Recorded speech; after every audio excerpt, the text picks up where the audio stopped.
Okay, first of all, thank you so much, and thank you, Sada, for your very strong testimony.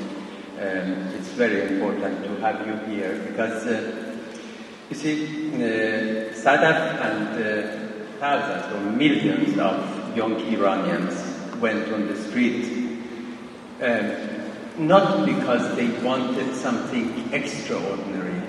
They wanted a normal life. A life in dignity, the rights that all of us have taken for granted for so many years. And I think that the Women Life Freedom movement that started in Iran 3 years ago is probably the biggest human rights movement of our time, because all the citizens who have been considered as second-class citizens, like women and ethnic minorities, finally stood up and demanded their fundamental rights. And you know that it's not only in Iran that women are being considered as second-class citizens. So the day this movement succeeds, its impact will go way beyond Iranian borders. So that's why your sacrifice and also your brothers and sisters in Iran, they will contribute in making history. In 2025, we still have millions of women who don't have the same rights just because they are women.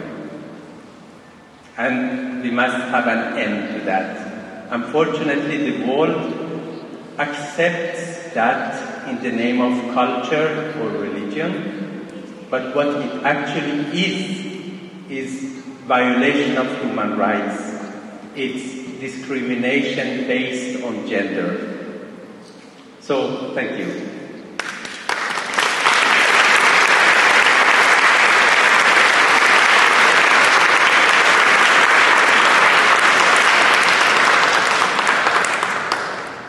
You asked Christina about Iran human rights.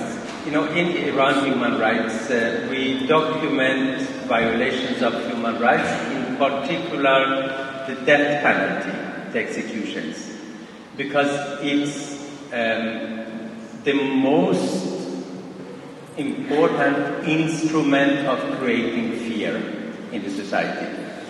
When a state kills people in the name of the law, it sends a strong message to people that I have the power to kill. And I think most of you who remember ISIS, when they wanted to establish their government, Islamic State, what we all remember is a picture of mass executions. Because it's a very clear message to the people, regardless of why these people are executed. It creates fear, and it also gives feelings of helplessness to the citizens, so that they feel that they cannot do anything. The aim is to prevent new protests. I can read some names for you, and you can say what is common for all of them. Rasul, Maziad, Peyman, Javad, Qavam, Haydar Ali, Reza, Amir Hossein, Ali, Parviz. Do you know what is common? They were all executed this morning in the Iranian cities. Yesterday, Hafez and another person that we don't have name were executed. On Friday, the executioners, they were having 1 day off. On Thursday, Hadiqeh and Yunus, an Afghan couple, man and wife, were executed. They were arrested 3 years ago. they had found narcotic drugs in their home. They had 3 small children. The children were sent to Afghanistan, and Hadiga and Yunus were executed Thursday. And then Ahmad, Abdullah, Behzad, Rasul, Yusuf, they were executed on Wednesday. So in Iran, we had executions every single day, an average of 4 people every day. 1 person every 6 hours. Because the regime needs to create this fear. They know that next time, young people like Sadat, if they come on the streets, if they manage to come to the streets, probably it will not be possible to stop it again. Because the regime is at its biggest crisis. It's an incompetent regime, cannot solve people's daily problems. We have water shortage in Iran, we have electricity shortage, there is unemployment, economy. They cannot solve anything because it is also a highly corrupt regime. People are in position not because of their expertise, it's because of their loyalty to the Islamic Republic and familiar links. And then, so it's incompetent and oppressive and people don't want it. So the only way to hold on to power is to create fear. As sooner or later, they will not manage to continue. But now I come to your question, how we started Iran human rights. Okay. Now I will be short. You know, Iran human rights, until, let's say, for about 20 years, most people working against the regime, most reports from Iran were either through political opposition parties or Iranian embassy.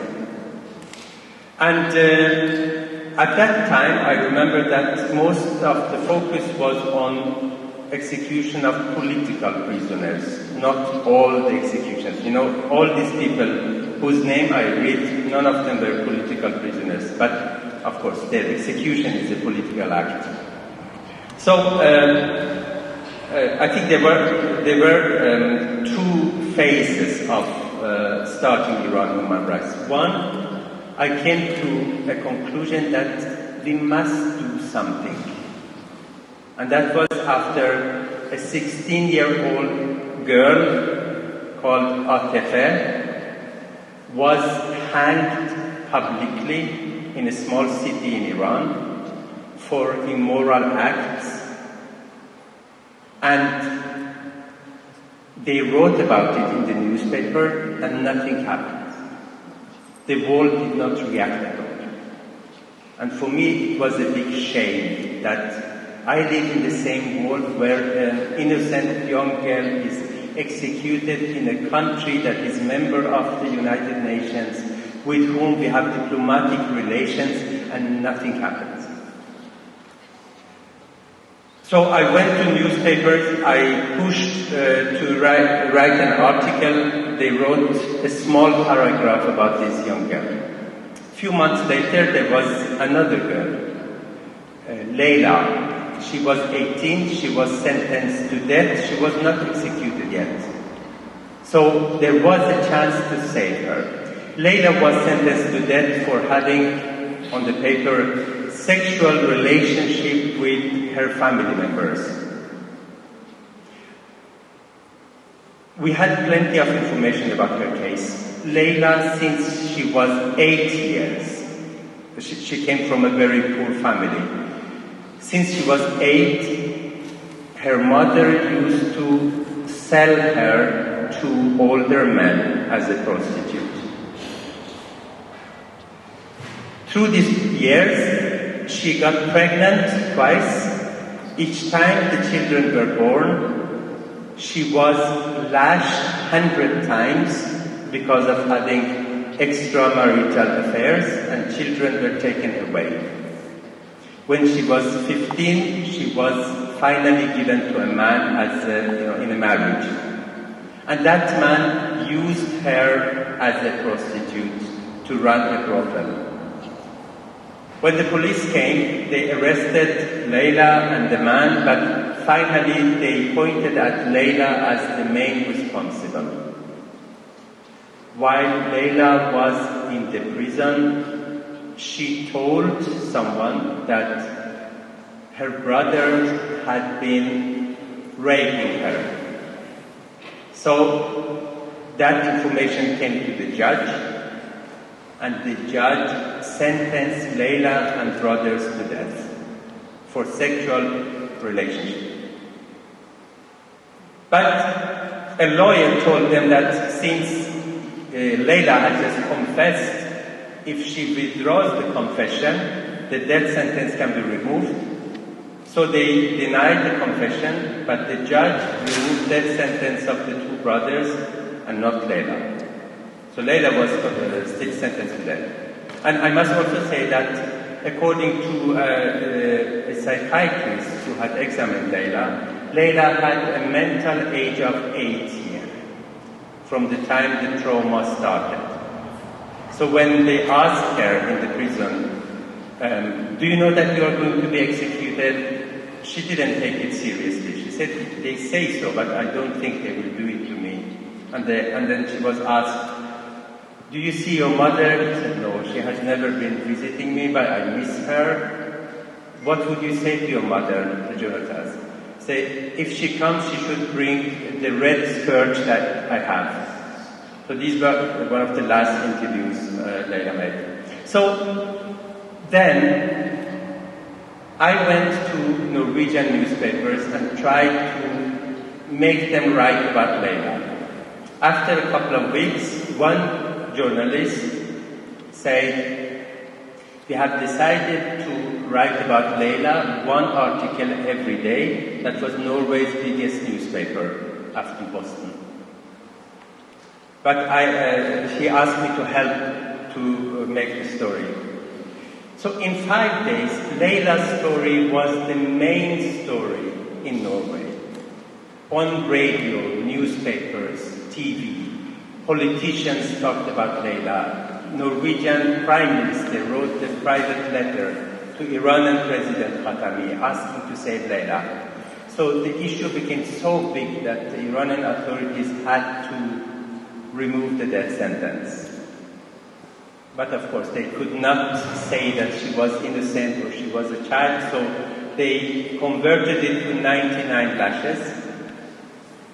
But then she was released, and then we helped to collect money so that Leila wouldn't have to go to the same family who had been abusing her. So Leila went to an institution and then started to learn how to write and read and make food. And so I think that example showed me that we as individuals, we are not powerless.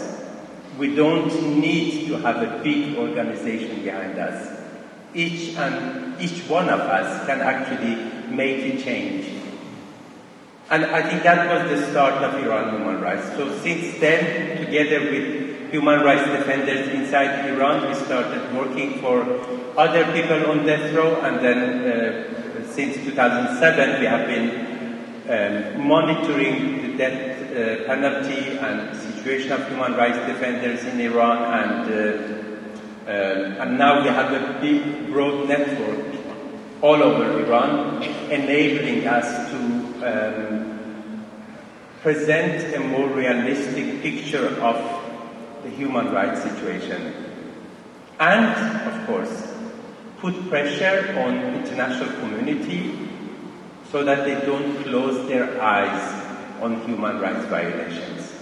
When every single day they get into their mailboxes that people are being executed, when newspapers write about it, the international community cannot close their eyes, although we know that human rights and death penalty are not on top of the agenda in international international politics. There are other things, security, nuclear issue, but then we have to fight, we have to, through the public,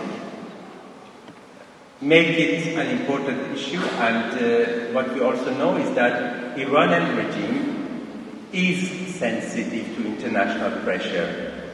So if the political cost of these executions is high, then they will not do it. And that's what we are trying to do at the same time as we are trying to promote a culture of human rights. In a country where people are executed every day, the respect for human life is not, well, one would expect that it's not so high. But we are helping and we are supporting the movements inside Iran who are fighting for human dignity, right to life, and woman life freedom is both women, life, which I think it's a movement against the death penalty, and of course freedom.